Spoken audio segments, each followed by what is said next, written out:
All right, so I'm on my way to work. This is going to be another one of those YouTube videos that I hope, um, well, we'll just see. So this is going to be out there, so here we go. All right, so if we're questioning about, so it was asked about, okay, so can somebody get to heaven on my own token? Okay, well, let me just share something. First thing we want to do, and I'm noticing this, is that a lot of times people tend to center around, okay, signs and things, and that's not bad, but your signs need to have a reference point to them.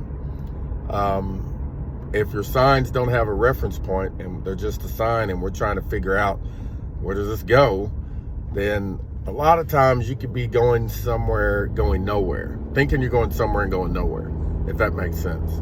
Okay, so first let's deal with this thing, okay, about salvation. Let's talk about salvation. Okay, so salvation, from our understanding, we've understood it mostly as something that happens after you die. I mean, that's what we're preached. Hey, we want to be saved. Or in other words, I don't want to go to hell. I want to make it into heaven. That's how we in America have understood salvation. But understand, salvation was not understood that way from the context of the Bible that we read it in. It was not understood that way. When Jesus spoke of salvation, Jesus wasn't speaking from the context that we commonly ascribe salvation to. So, okay, let's back up for a minute. What does it mean to save? Let's just start there. Let's be basic. ABC style, okay? Meaning author and audience relevance, background, cultural relevance, what was going on at that time, what would have been the background, and context. Okay, so here we go. So to save means to preserve, to keep something, okay? So if around Thanksgiving, we commonly save leftovers. We keep them in the refrigerator. Why?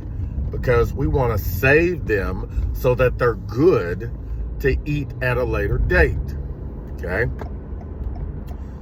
So when we look at, let me give you another one. If you go to the store and you get something like jelly, and it will say on there when this tab is popped, you need to refrigerate it. Or in other words, put it somewhere where it can be preserved, saved. Why? So we can use it at a later date. Okay? So using it at a later date means I'm going to consume upon it at some point. What we've made salvation is it's something that you only get after you die. That's where we've placed our importance at. And let me just encourage you, we are saved to something, not from something. We've made the gospel about what we're being saved from. And that's not what the gospel is about. The gospel is not, now watch this, I'm going to say something. The gospel is not you praying a prayer to receive Jesus into your life. Sorry.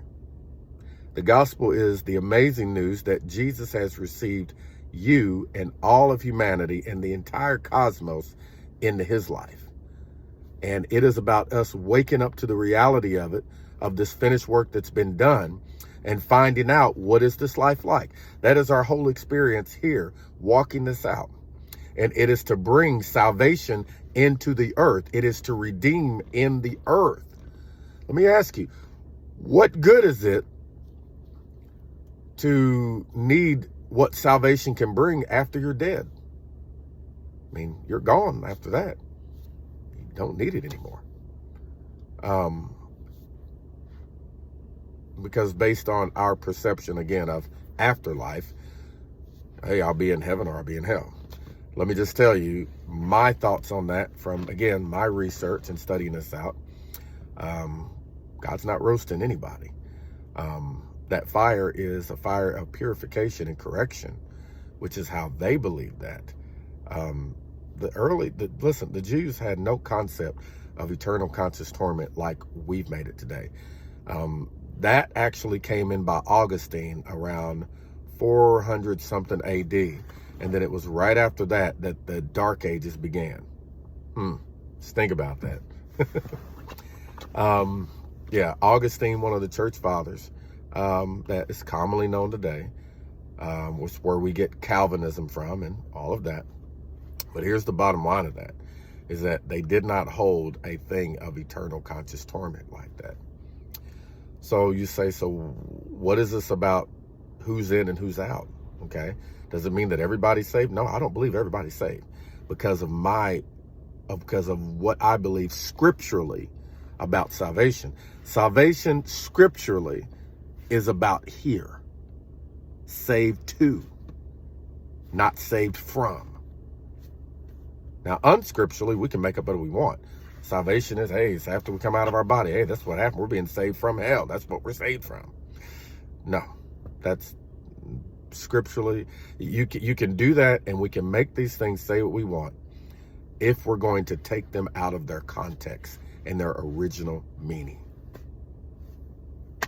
So, as far as salvation goes, I believe Jesus did his job. So let me ask you this question, okay? Since we want to talk about that. Hey, don't we have to ask Jesus? Did you have to ask Adam into your life? I mean, we talk about, hey, the world's messed up because of what Adam and them did. Did anybody ever have to pray and receive Adam? Nobody does that. But yet we will be quick to say, hey, if you don't receive Jesus, you're not in.